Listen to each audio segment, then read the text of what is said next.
Back during the summer of 2011, a few friends and I decided to organize a little camping trip to a forest just a few miles outside our hometown. Delamere Forest, despite being pretty small, presented us with a much-needed opportunity to connect with nature.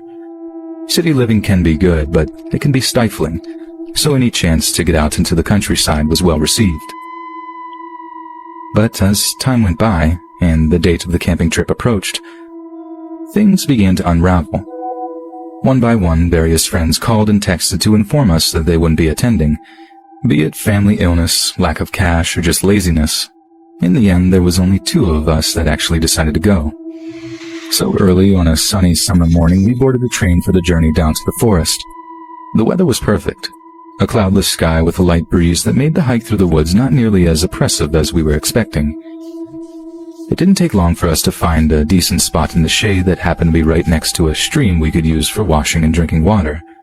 The only trouble was the spot was very open, visible to passerbys and not the least bit subtle. So it's late afternoon. We're tired from our hike and we decided to build a fire to cook some dinner on. But here's the thing. Building a small fire is an essential part of camping, sure, but it attracts people. The smell of burning wood and the cooking food, the smoke. Sometimes you might as well be announcing yourself to the whole forest with a megaphone or something. But we know this, so we're not exactly surprised when a group of locals stumbles across our little camp and comes down to say hello. They seem friendly enough at first, and this might sound paranoid, but the whole time I just had this bad feeling about them. It fascinates me how human instinct can pick up things like that. Little clues in body language or speech that leads us to believe that someone isn't being entirely genuine.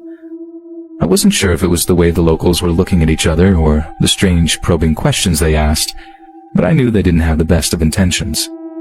When they moved on and were out of earshot, my friend suggested we move the camp.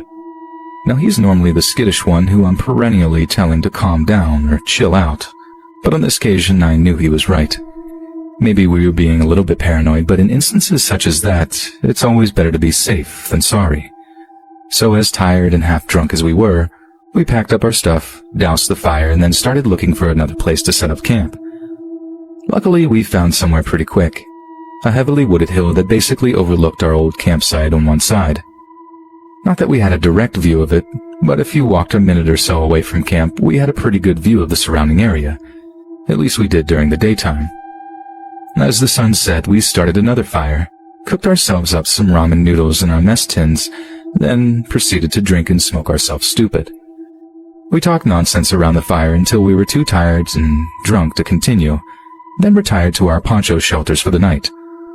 I'm pretty sure I passed out as soon as I got into my sleeping bag, as I don't remember drifting off or anything.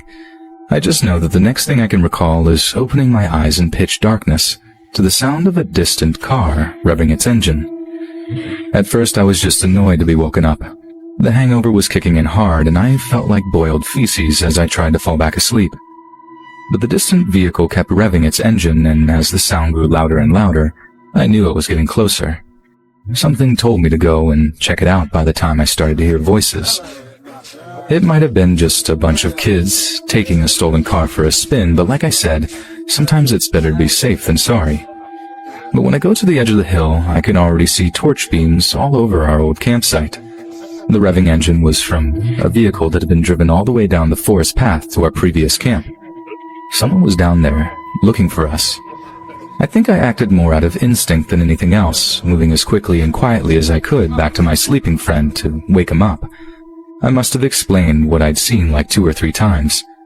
He was just as exhausted and half drunk as I was, but when it sank in, he was up on his feet with me and helping to kick dirt on our dying fire. We then grabbed a pair of binoculars we were carrying with us, and then ran back to the edge of the hill to watch the scene below.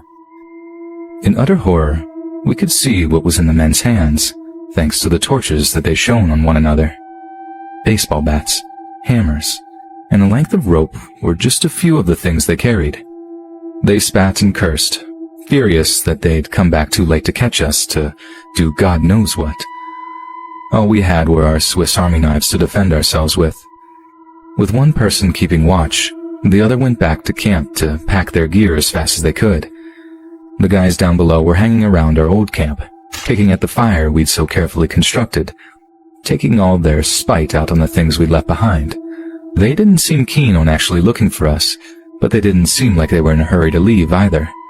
This meant we were essentially stuck on this wooded hill, as an escape attempt with our heavy packs meant that, if we were discovered, there would be no outrunning any of them, especially since they had a vehicle. We ended up staying there until morning. Neither of us could get any sleep despite the gang leaving with their vehicle. I remember being terrified they returned with more torches, with more of a will to find us. But they didn't. They were probably sleeping off their own hangovers by the time we were on the train ride home. Be careful when you're traveling around, whether it is internationally or locally, because despite the unfathomable kindness of strangers, some of them aren't so friendly.